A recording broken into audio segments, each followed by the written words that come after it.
네, 오늘 이 본문은 찬송하리로다 이렇게 시작하고 있습니다. 찬송하리로다. 우리가 이제 이 성경 그 창세기부터 요한계시록까지 하나님을 찬양하라는 말씀이 굉장히 많이 나오는데요. 오늘 이 찬송하리라고 하는 1장 3절의 이 말씀은 이 감탄사입니다. 그러니까 우리가 그 하나님의 큰 은혜, 지극히 큰 은혜를 이렇게 우리가 알고 보니까 이 마음에서부터 우리 심령에서부터 이 감탄이 우러나오는 거예요. 여러분 그 감탄을 해보셨나요? 감탄?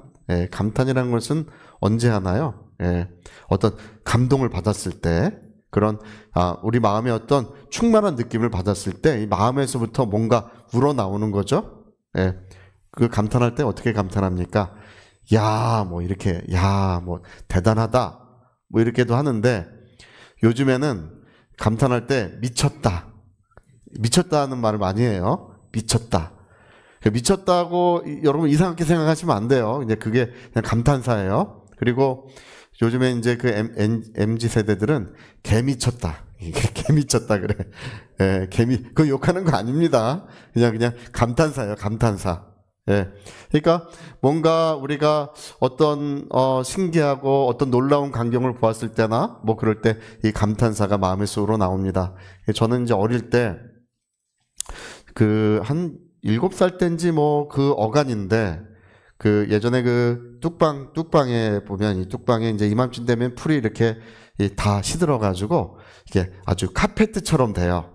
이게 풀이 많이 잡초가 자라다가 그래서 그 뚝방에 그 풀을 이렇게 아이들이 타고 놉니다. 이렇게 미끄럼처럼 이렇게 타고 노는데 저도 이제 어릴 때 애들이랑 같이 그 타고 놀다가 이제 어느 날 이제 그 석양에 노을이 지는 거를 이제 봤는데 그게 얼마나 아름답게 느껴지는지 그냥 그 자리에 서가지고 그냥 얼어붙었던 적이 있습니다. 그러니까 뭐 이제 계속 아이들은 타고 놀지만 혼자 그 뭐 하늘도 빨갛고 또 저희가 이제 그 큰 개천이 있었는데 강 같은 개천이 있었는데 그 강도 다 붉어서 그 온 세상이 붉게 물들었던 아주 뭐 그때 그 일을 지금도 그 감동을 잊을 수가 없어요.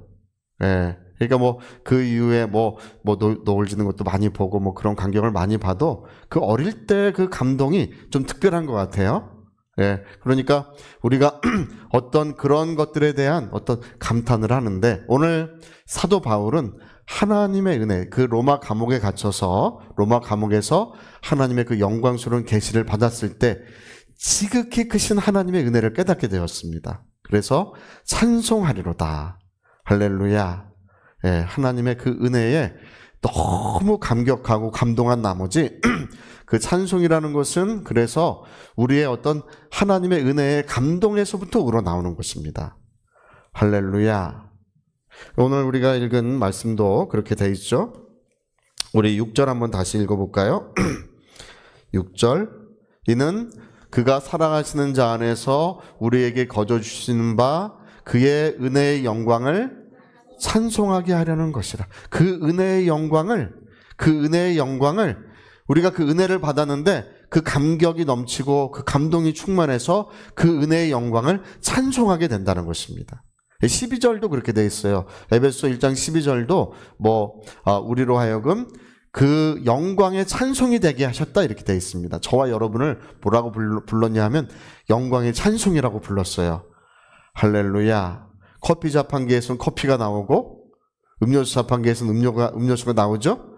성도에게서는 뭐가 나온다고요? 영광의 찬송이 나온다는 것입니다. 영광의 찬송이 되게 하셨느니라. 왜냐하면 넘치는 은혜, 감당할 수 없는 큰 은혜를 하나님이 우리에게 주셨기 때문입니다. 특별히 우리 그 시편 104편 얼마 전에 제가 시편 104편을 보고 굉장히 감동을 받아가지고 오늘 이제 저걸로 읽어봤어요. 아까 교도문으로 같이 읽어봤는데 시편 104편은 그 창조주 하나님을 찬송하는 내용이 거기 기록이 돼 있어요. 근데 여러분 창세기 1장을 여러분 어떻게 읽어봤습니까? 창세기 1장 거의 다 읽어보신 것 같은데 창세기 1장 읽어보면 그냥 기자가 어떤 사실관계를 적어놓은 것 같은 거죠. 그렇죠? 하나님께서 해달별을 만드시고 그 다음에 물과 물을 나눠서 육지를 만드시고 바다를 만드시고 푸른 풀이 돋아나게 하시고 뭐 생명체들을 이렇게 만드시다가 맨 마지막에 사람 만드셨다. 이렇게 그냥 간략한 기사로 돼 있어요. 근데 시편 104편은 그거를 새롭게 해석을 했어요. 우리가 아까 이제 읽은 말씀인데 그걸 뭐라고 해석했냐면 이제 그 내용을 옷을 입은 같이 빛을 입으시며 하늘을 휘장같이 치시며 물에 자기 누각에 들보를 얹으시며 땅에 기초를 놓으사 영원히 흔들리지 않게 하셨대요. 창세기 1장을 말하고 있는 거예요. 그러면서 옷을 덮은 같이 주께서 땅을 물로 덮으시고 그리고 그 물을 꾸짖어서 땅과 골짜기가 솟아나게 하셨대요. 근데 이런 모든 일을 하신 이유가 뭐냐 하면 사람들에게 삶의 터전을 주시기 위하여 그 얘기를 하고 있어요. 할렐루야. 그러니까 거기 보면은 사람을 기쁘게 하는 포도주, 얼굴을 윤택하게 하는 기름, 마음을 힘있게 하는 양식을 주시게 하기 위하여. 할렐루야. 그러니까 여러분 우리가 이 땅에서 호흡을 합니다. 공기를 마시고 삽니다. 이것이 왜 하나님이 공기를 만드셨냐 하면 우리에게 생명을 주시기 위하여.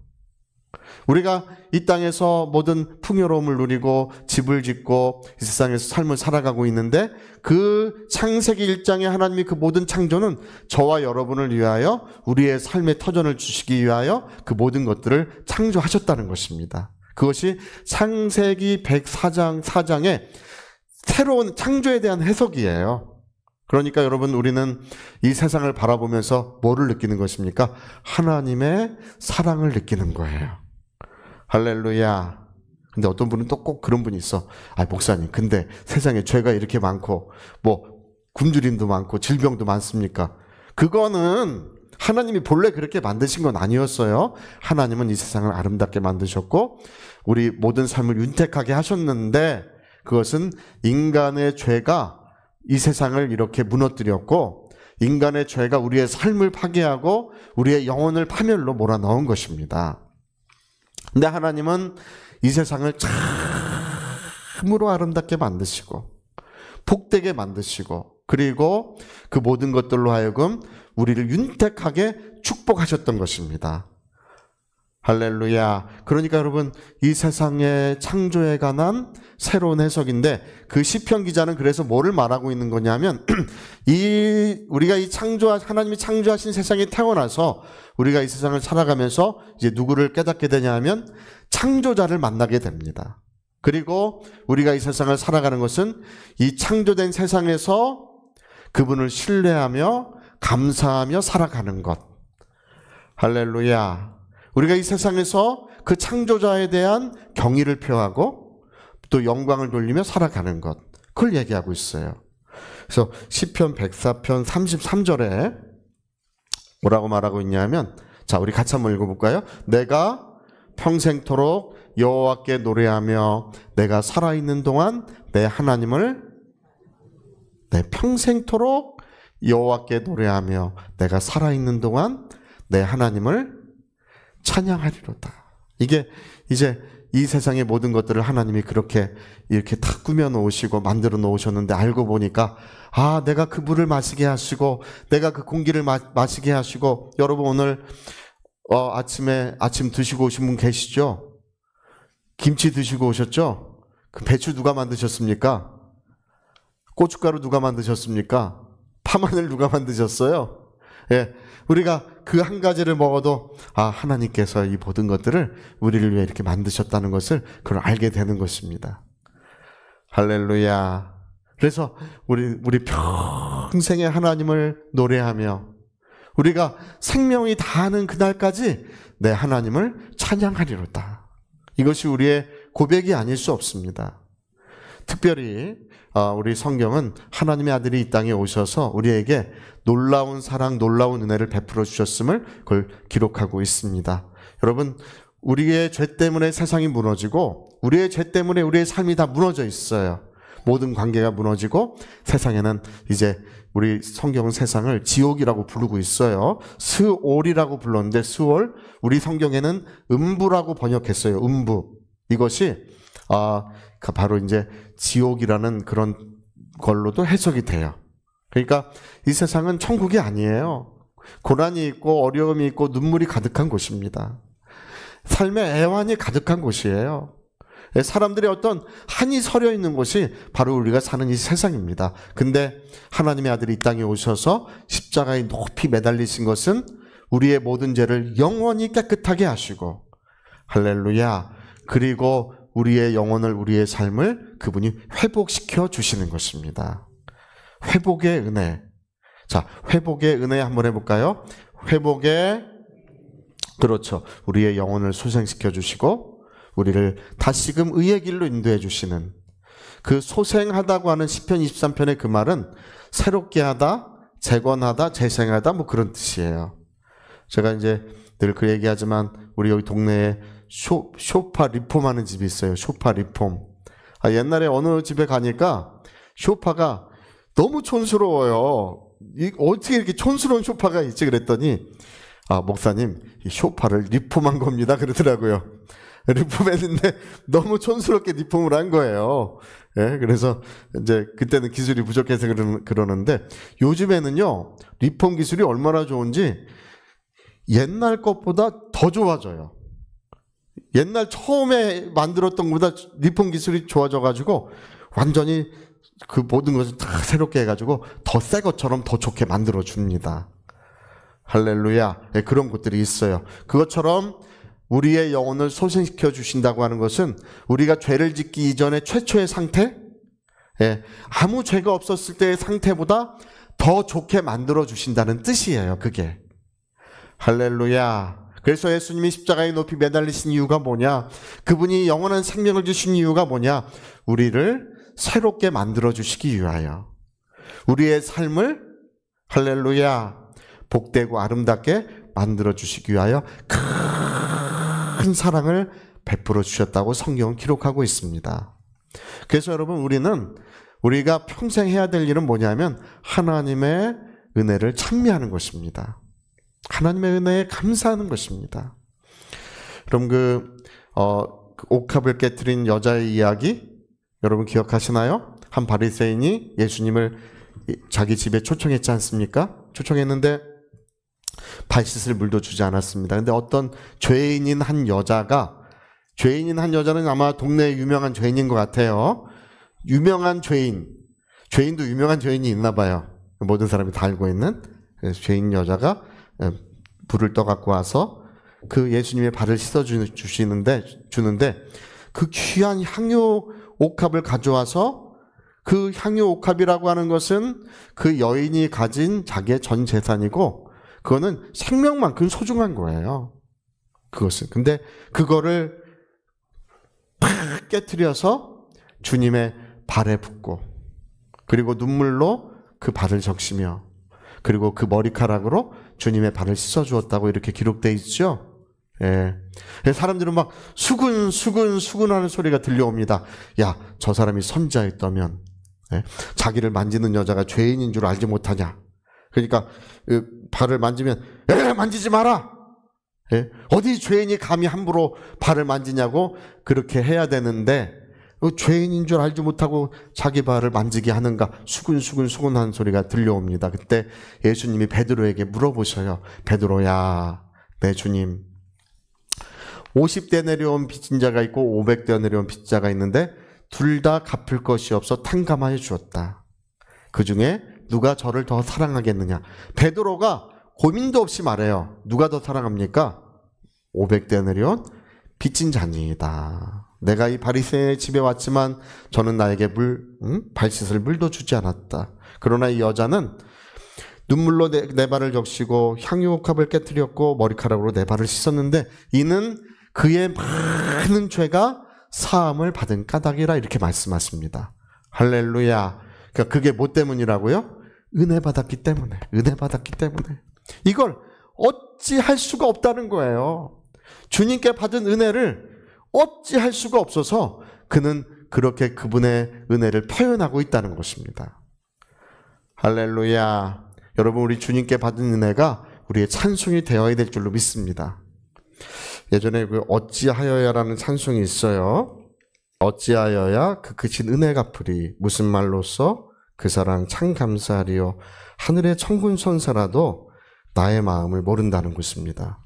그게 은혜 받은 사람입니다. 그 눈물로 그 발을 적시고 머리카락으로 그 발을 씻었던 그 심정, 그 마음이 오늘 저와 여러분에게도 있는 줄로 믿습니다. 할렐루야. 그래서 오늘 우리는 그 은혜의 찬송을 부르는 거예요. 그 영광의 찬송을 부르는 것입니다. 제가 얼마 전에 그 어떤 목사님의 글을 인터넷에서 읽었는데요. 여러분, 우리가 세상을 살면서 뭐 병이 들든지 어떤 고난이 오든지 어떤 우리가 감당할 수 없던 그런 시험의 때도 있기 마련입니다. 제가 이렇게 가만 보면 한 번은 죽을 병에 걸리는 것 같아요. 사람들이 한 번쯤은 죽음의 위기를 넘기는 것 같아요. 어떤 일이든지 간에. 그러나 여러분, 우리가 그럴 때에도 하나님의 은혜는 변하지 않는 것입니다. 하나님의 사랑은 변하지 않기 때문에 우리 성도라고 하는 것은 뭐냐면, 성도는 그 가운데서도 하나님께 감사와 찬송과 영광을 올려드리는 것입니다.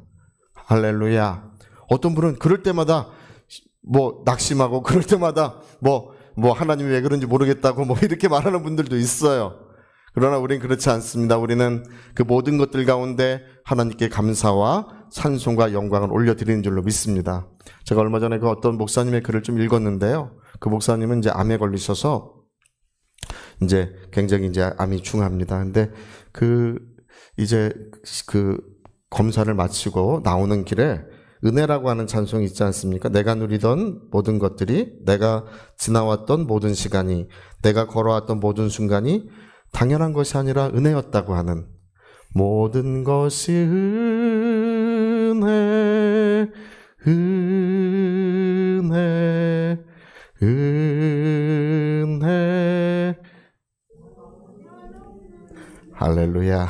잘 알고 계시네. 한없는 은혜, 내 삶에 당연한 것 하나도 없었던 것을, 모든 것이 은혜, 은혜였소.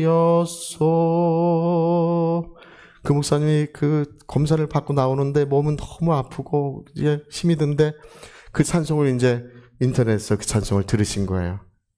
근데 찬송을 들을 때 얼마나 하나님 앞에 감사한지, 그 목사님이 글을 뭐라고 쓰셨냐 하면, 이 찬송을 들을 때 그 병원 복도에서 내 마음이 무너졌습니다, 이렇게 쓰시더라고요. 그 병원 복도에서 내 마음이 무너져서 벽에 기대서 한참을 울었습니다, 이렇게 써요. 그러니까 내가 고난 중에 있고 이 아픔 중에 있지만 그 모든 것이 하나님의 은혜라는 사실, 그 모든 것이 하나님의 사랑이라는 사실을 알게 되었습니다, 이렇게 글을 써요. 할렐루야. 여러분, 오늘 우리에게 주신 십자가의 은혜, 그 보혈의 사랑이 변하는 것입니까? 그분의 그 희생의 그 아름다운 은혜가 우리에게 뭐 없어지고 그것이 약해지는 것입니까? 우리가 세월이 갈수록 더 뚜렷해지고 날이 갈수록 더 분명해지고 더 충만해지고 있는 줄로 믿습니다. 우리 세월이 가고 우리 시간이 흐르고 마침내 우리 생명이 다하는 그날까지 우리가 변할 수 없는 것이 있어요. 변할 수 없는 것은 내게 주신 하나님의 은혜입니다. 그분의 보혈의 사랑과 그분의 보혈의 은혜는 내 생명 다하는 그날까지 변하지 않는 것입니다. 그래서 여러분, 저와 여러분이 세상을 사는 이유가 있다면 우리는 그분의 은혜에 보답하는 마음으로 세상을 살아가고 있습니다. 할렐루야. 그리고 우리는 언제나 어디서나 그 은혜의 찬송, 영광의 찬송을 하나님께 부르고 있는 것입니다. 제가 가만히 보면요, 우리 성도들의 심령에 불신과 믿음이 항상 시소 게임을 해요. 시소 게임, 이렇게 시소 게임을 합니다. 불신이 이기면요, 낙심하고 좌절하고 아무 일이 없어도 괜히 힘들어해요. 무슨 일이, 집사님 무슨 일이 있습니까? 물어보면, 아유, 목사님 별일 없습니다. 근데 요즘에 참 힘드네요, 뭐 이렇게 말하는 분도 있기 마련이에요. 근데 여러분, 믿음이 승리하면 어떻게 됩니까? 믿음은 모든 불신을 몰아내고 어둠을 몰아내는 힘이 있습니다. 믿음이 승리하면 이상하게 세상을 이길 수 있고 모든 일을 이길 수 있다고 하는 배심이 생겨납니다. 담대함이 솟아납니다. 할렐루야. 성도는 이런 배심과 담대함으로 살아가는 거예요. 어떤 분들은 그래요. 목사님 큰일 났습니다. 왜 그럽니까? 듣고 보면 별거 아니야. 할렐루야. 별거 아닌데 큰일 났대. 여러분, 우리는 큰일 났다는 말은 결코 사용하지 않습니다. 우리 모든 것은 우리 하나님께서 역사하시고 하나님의 사랑과 은혜 안에 있는 것입니다. 주님이 우리의 목자세요. 그래서 우리는 불신과 믿음이 시속게임을 하고 있는데 무엇이 승리해야 되냐면 하나님을 향한 믿음과 그 말씀을 신뢰하는 믿음이 우리에게 충만해야 될 줄로 믿습니다. 근데 여러분, 제가 한 가지 지혜를 가르쳐 드린다면 영광의 찬송, 은혜의 찬송을 부르세요. 그것이 그 시속게임에서 모든 불신이 물러가게 하고 낙심이 떠나가게 하고 좌절이 사라지게 하고 바로 믿음의 승리가, 믿음의 그 영광이 그 10년과 영원에 나타나게 하실 것입니다. 요한복음 11장에 예수님이 나사로의 무덤 앞에서 뭐라고 말씀하셨습니까? 믿으면 하나님의 영광을 보리라. 자, 우리 믿으면 하나님의 영광을 보리라 해볼까요? 믿으면 하나님의 영광을 보리라. 할렐루야. 그 컴컴하고 어두운 곳에, 죽음이 지배하는 곳에 바로 주님의 말씀이 울려 퍼지니까 그 미라처럼 꽁꽁 묶은 사람도 걸어서 나오지 않습니까? 믿으면, 다시 시작. 믿으면 하나님의 영광을 보리라. 할렐루야. 제가 한 가지 간증 좀 더 들려드리려고 그러는데요. 한 감리교회의 복음성가 가수신데, 이분은 이제 수술을 앞두고 있었습니다. 근데 그 수술은 이제 후두암 수술이었어요. 근데 이제 복음성가 가수인데 후두암 수술이니까 얼마나 그 마음이 절망적이겠습니까? 그래서 의사에게 떨리는 목소리로, 선생님, 이 수술이 끝난 후 다시 노래를 할 수 있습니까? 이렇게 물어봤어요. 수술이 끝난 후에 다시 노래를 할 수 있습니까? 물어봤어요. 그랬더니 의사는 더 이상 이제 노래를 부를 수 없는 상황인 줄도 알고, 또 그분의 간절한 마음도 알기 때문에 더 이상 아무 말도 할 수 없이 가만히 이제 서 있을 수밖에 없었다 그래요. 근데 그분이 이제 그 모습을 보고 고개를 떨구고 눈물을 흘리면서 저를 일으켜 주십시오. 제가 이제 수술이 끝나면 다시는 노래를 부를 수 없는데 제가 평생 하나님을 찬양하며 살아왔습니다. 오늘 마지막 찬양을 하나님께 부르려고 합니다. 이렇게 저를 일으켜 주십시오. 그래서 이제 그분이 이제 마지막 찬양을 그 수술실에서 눈을 감고 찬양을 하는데, 그 와트 박사님의 찬송을 불렀다고 합니다. 그 찬송은 내 호흡이 닿을 때까지 내 평생에 주님을 찬양하리. 참으로 나를 향해 행하신 하나님의 놀라운 은혜를 알고도 어찌 평생 하나님을 찬양하지 않을 수 있으랴. 나를 향해 행하신 하나님의 놀라운 은혜를 알고도 어찌 평생 하나님을 찬양하지 않을 수 있으랴. 할렐루야. 여러분, 이 마음 갖고 좀 살아가시기를 예수 이름으로 부탁드립니다. 나를 향하신 하나님의 은혜를 알고도 어찌 내 평생에 하나님을 찬양하지 않을 수 있으랴. 넘치는 찬송, 넘치는 감사가 우리의 삶에 있을 때 하나님께서 영광 중에 우리를 찾아오시고 그 모든 벽을 넘어서 오늘도 우리를 찾아오시는 줄로 믿습니다.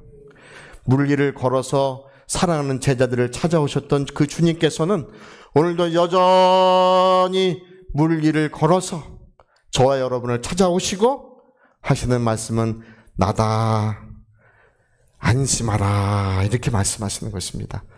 나다, 안심하라. 시작. 나다, 안심하라. 할렐루야. 여러분, 그 모든 것을 넘어 나를 찾아오시는 주님이 계십니다. 그 모든 것을 넘어 오늘도 평안함을 전해주시는 주님의 음성이 있습니다.